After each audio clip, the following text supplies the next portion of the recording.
Hotep à tous, bienvenue sur la chaîne des panafricanistes par essence, par conviction et par excellence. Celle des citoyens kémites par nécessité et obligation de combat. Nous sommes une chaîne qui n'est guidée que par nos ancêtres et rien que par les ancêtres qui appartiennent à l'égrégore du monde noir. Par conséquent, nous ne croyons en aucun dieu venu de l'étranger. Toutefois, cette vidéo n'est aucunement destinée à inciter à la haine ou à la violence, car nous menons un combat qui est d'abord et avant tout spirituel, intellectuel et démocratique.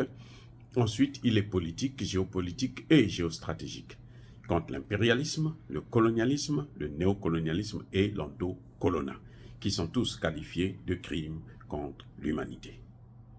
Nous menons ce combat sur la base du principe fondamental que nous avons hérité de nos ancêtres kémites, qui est celui de la Mahat, c'est-à-dire solidarité, vérité et justice. Vous êtes donc en droit de connaître la vérité et nous avons l'obligation de vous dire la vérité, rien que la vérité, afin que justice soit rendue au continent africain. Et ça, c'est notre modeste contribution dans cette noble lutte en faveur de la souveraineté, la dignité, la solidarité et l'unité africaine. C'est exactement ça que nous appelons le panafricanisme. Bien-aimés frères et sœurs, nous allons revenir un peu sur l'affaire Guillaume Soro. Je vous ai dit dans ma dernière vidéo que ce n'est pas une affaire d'État, mais c'est un règlement de compte. Guillaume Soro, c'est lui qui a amené Alassane Ouattara au pouvoir, et Alassane Ouattara ne veut pas lui céder le poste comme prévu dans les accords qu'ils avaient eus avant la déstabilisation de la Côte d'Ivoire. Alors, ma question, pourquoi Alassane Ouattara s'attache tant à la vie de Guillaume Soro? Vous allez voir, c'est compliqué. Pourquoi Alassane Ouattara? Il y a beaucoup de réfugiés politiques à l'étranger, ivoiriens, qui vivent à l'étranger, qui sont en fuite. Il y en a qui sont condamnés en Côte d'Ivoire, mais qui sont tous à l'étranger. Mais pourquoi cet acharnement sur Guillaume Soro? Même lorsque Gbagbo était en prison, là, ou Blé Goudé, Alassane Ouattara ne s'est pas acharné contre eux, comme il s'est acharné sur Guillaume Soro. Alors, bien-aimés frères et sœurs, vous, d'après vous, c'est quoi? On va réfléchir ensemble. Pourquoi le seul opposant politique, le seul criminel que Ouattara veut aller lui-même? Ouattara est allé à Paris, croyons que, bon, peut-être qu'on va le prendre de la Turquie, on l'amène à Paris, de Paris, il va le mettre dans son avion et puis il revient avec lui comme un trophée. Ou bien il part en Turquie pour aller le chercher, il revient avec lui dans son avion comme un trophée.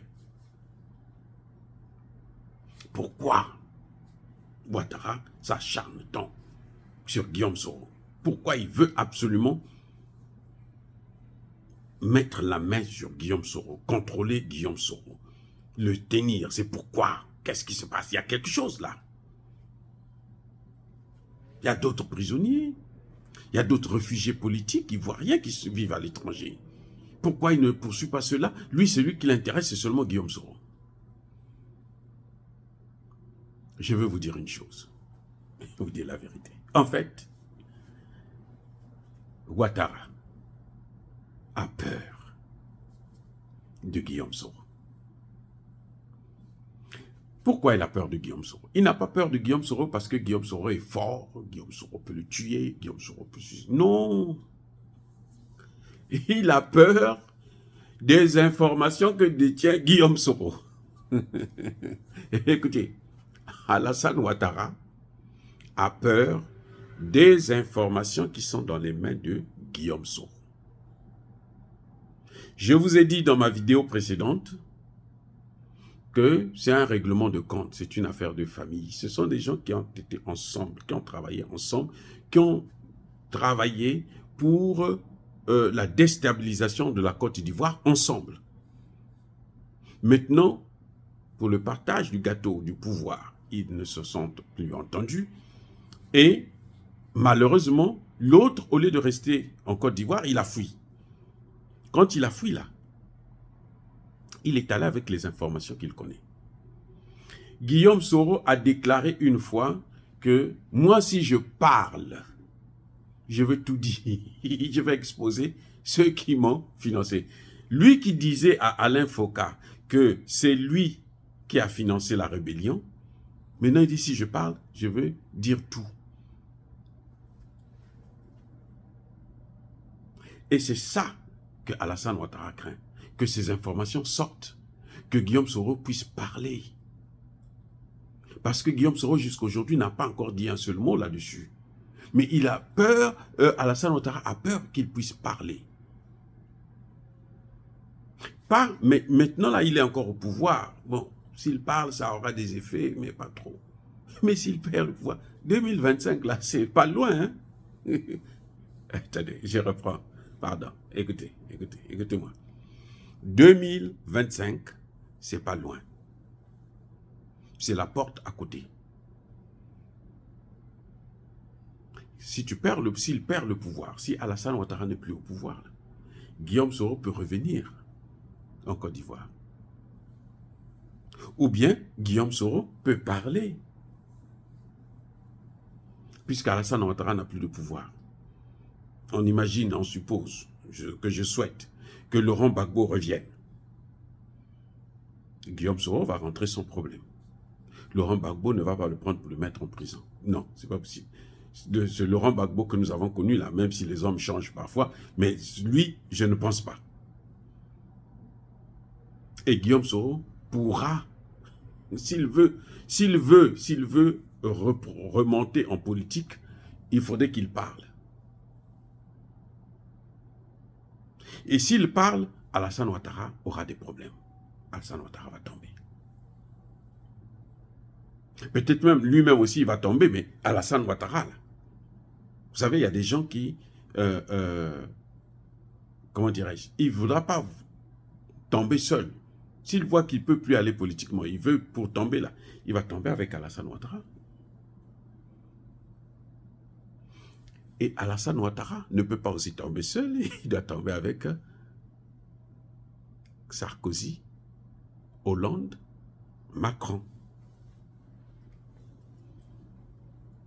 Parce que si Guillaume Soro parle, il ne va pas s'arrêter. S'il est sincère, s'il est sérieux, il ne va pas s'arrêter seulement sur Alassane Ouattara. Parce que nous savons tous que c'est la France qui était derrière. Donc il doit parler de la France. Il doit parler de l'armée française qui est encore en Côte d'Ivoire. Mais s'il trahit l'armée française, mais les Ivoiriens vont sauter, vont sortir dans la rue pour dire, mais qu'est-ce qu'ils font ici là? Ils n'ont qu'à partir, ce sont eux qui nous ont tués, ils n'ont qu'à partir. Et Macron n'a pas le choix. Il est obligé de faire pression sur Ouattara. Ce n'est pas Ouattara lui-même en tant que tel, non. Ouattara lui-même en tant que tel, il a eu le pouvoir. Ce qu'il cherchait le plus dans sa vie, là, c'était le pouvoir. Il a eu 3 mandats. Il peut maintenant dormir tranquille. Mais non. Les maîtres ont encore besoin de lui. Parce qu'il ne faut pas que Guillaume Soro parle. Si Ouattara met la main sur Guillaume Soro, je vous garantis, la mort de Guillaume Soro est assurée. Ils veulent le tuer. Ils veulent l'éliminer pour qu'il puisse se taire, pour qu'il puisse ne pas parler. Parce que s'il parle, il va salir la France. Pas Ouattara. Ouattara, on s'en fout. Ouattara, c'est fini. Le règne de Ouattara est fini. 2025, là, on va même l'oublier. Vous savez, quand quelqu'un n'a rien fait pour un pays, on l'oublie très facilement, très vite. Surtout s'il meurt, c'est même pas la peine. Oubliez. C'est lorsque tu as fait quelque chose. Vous voyez, Thomas Sankara, plus de 30 ans après, les gens pensent encore Thomas Sankara.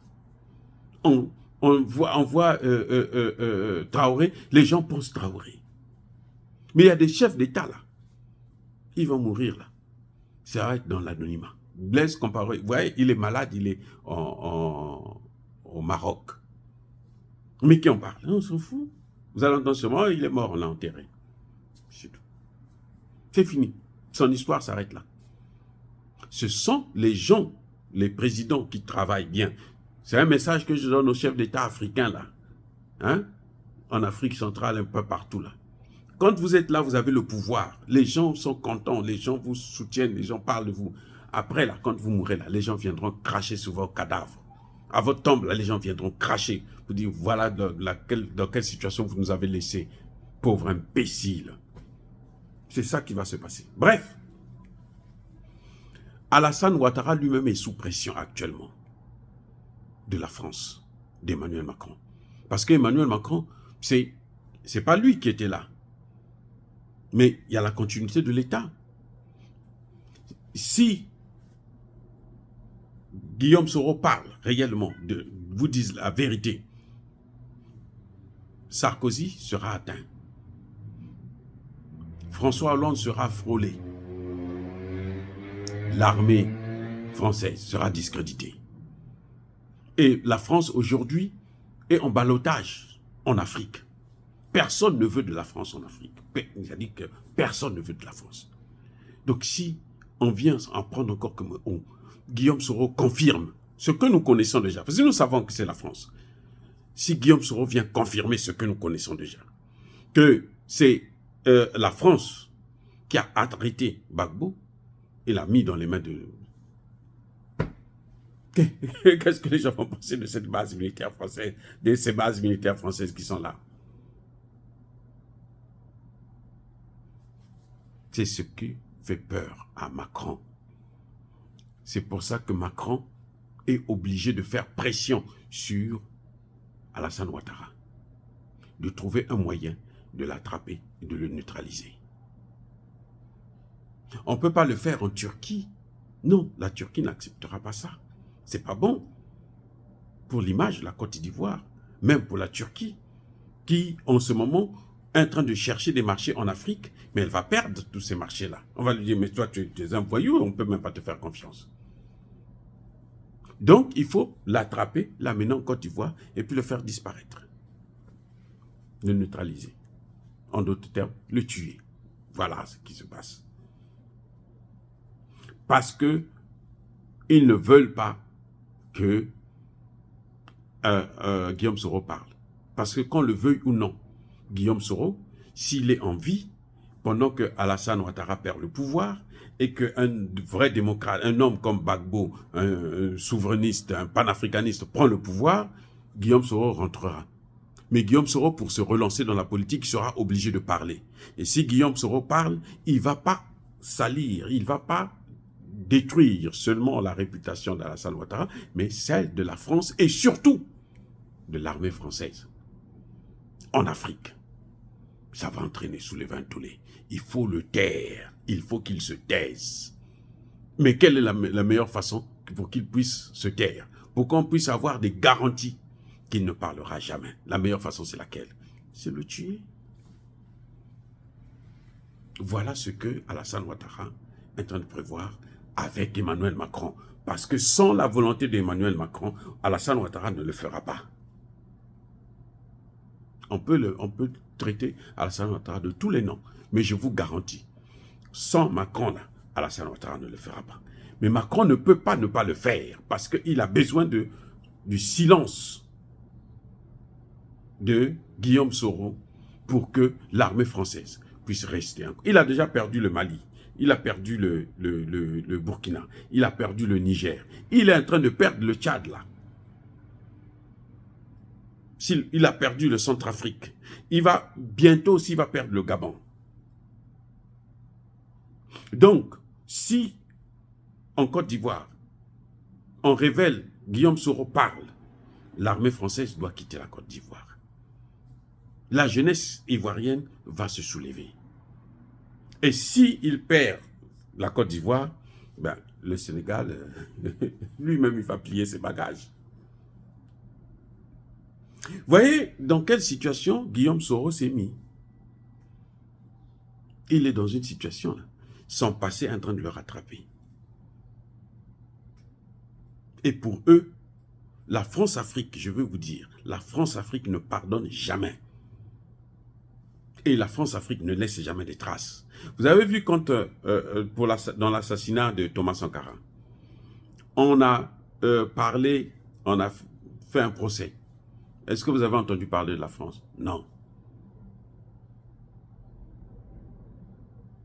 Donc, pour qu'on ne puisse pas parler de la France dans l'histoire de la Côte d'Ivoire, il faut que Guillaume Soro se taise.